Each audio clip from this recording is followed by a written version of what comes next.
welcome to State of the Offense, your unbiased analysis of your favorite team's offense, the Los Angeles Rams. At this point of the offseason, many players and their situations are unknowns and unproven throughout the league. But overall, I believe that Ram fans should have things to be concerned about, as well as be encouraged about regarding the prospective output of the offense for the 2023 season. Last year, the Rams finished last in total offense in the NFL, 27th in passing, 28th in rushing, 27th in scoring, and it amounted to a 5-12 season.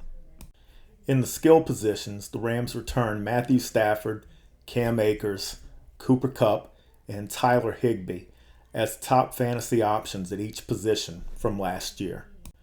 Most fantasy football shows will only mention skill players. But at State of the Offense, we look at the entire offensive unit. We start in the trenches by analyzing the condition of the offensive line first. It all starts at the snap of the football.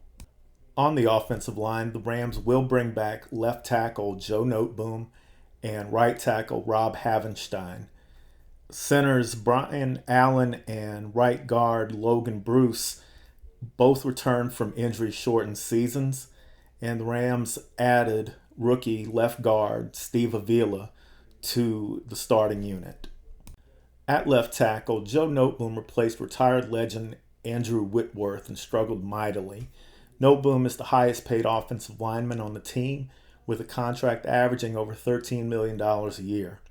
While Noteboom did play 85.1% of the snaps, he graded out at a 67, which is a backup level performance.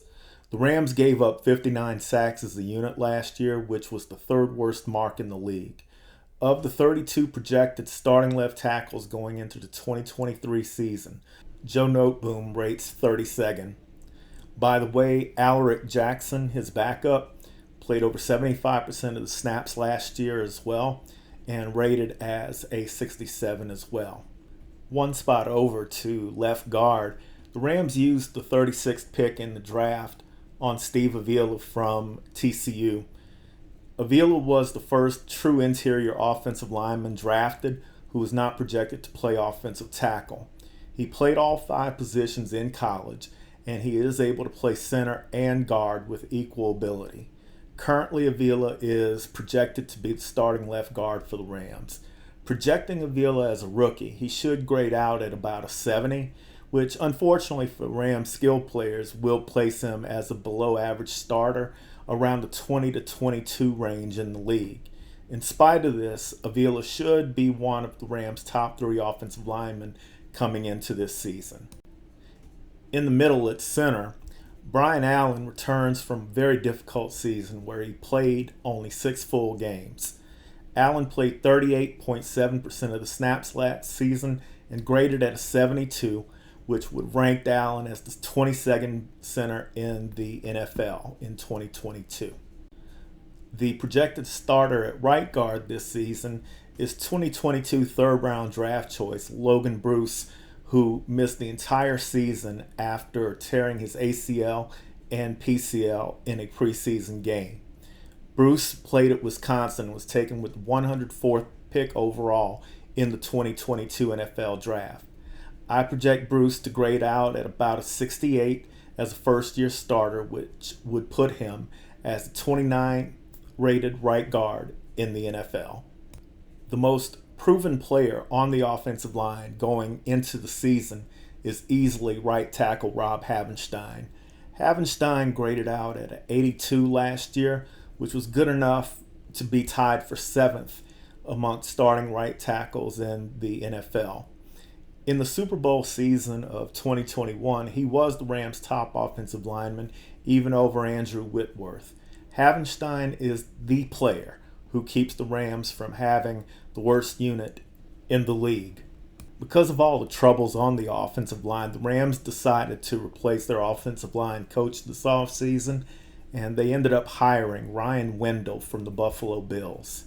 The Buffalo Bills' offensive line was pretty good last year, as they protected Josh Allen as the number 8 pass blocking group in 2022. The Bills gave up 33 sacks last year, while the Rams gave up the aforementioned 59 sacks. So hopefully a new face in the coaching staff will maximize the players the Rams currently have put their faith into up front. The offensive line struggles last year clearly impacted quarterback Matthew Stafford after a wonderful Super Bowl run the year before. Stafford only played in 8 games last season. With his experience and talent, Matthew Stafford still has the capability to be an elite quarterback in the NFL. The quality of the Rams' season depends upon their capability to put Stafford in positions to be successful. From a fantasy football perspective, Stafford is the 19th quarterback drafted behind guys like Jared Goff, Russell Wilson, and Derek Carr. If you secure a top 6 quarterback for your number 1 fantasy quarterback, Stafford could be a nice grab as your number 2 quarterback. He can easily be better than the number 19 quarterback in points scored this season. Part of the reason that I am optimistic about Stafford this year is the talent that the Rams are bringing back for him to pass to.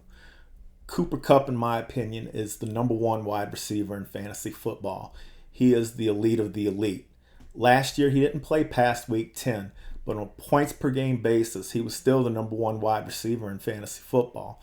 Matthew Stafford loves throwing to this guy, and if both Cooper Kupp and Matthew Stafford are on the field, good things will happen for the Rams. Behind Kupp, the Rams have 2 recent second-round picks in Van Jefferson and Tutu Atwell, who were both drafted in 2020 and 2021 respectively, and neither one of them have been productive. In fact, Ben Skowronek, a 7th-round choice from the 2021 draft, had a 68% share of snaps last year. Sean McVay played Skowronek at tight end, running back, fullback, besides wide receiver last year, and sent him in motion quite a bit in 2022 and gave him some rushing attempts as well to make plays. Ben Skowronek is totally undervalued in fantasy football, and if there is a guy who comes out of nowhere to produce for the Rams, Skowronek, to me, is the best candidate.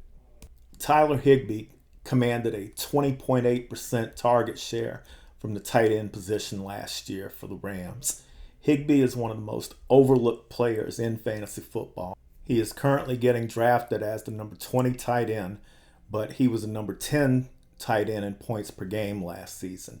Higbee is almost always better than outsiders think. Don't draft him too early, but if you don't get a Kelsey, an Andrews, or a Kittle early, getting Higbee at the end of the draft is a sound strategy at tight end. From week 13 onwards, Cam Akers went from being in the doghouse to the penthouse as the top running back on the Rams roster. Even though he barely played early, Cam still accounted for over 900 scrimmage yards.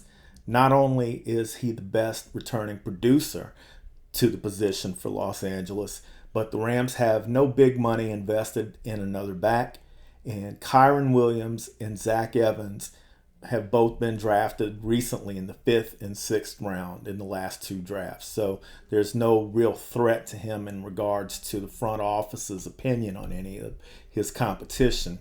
There are very few running back situations that look more promising for one player than Akers with the Rams going into next season. He is currently the 20th running back drafted, and he should be a reasonable starting running back 2 option in your lineup.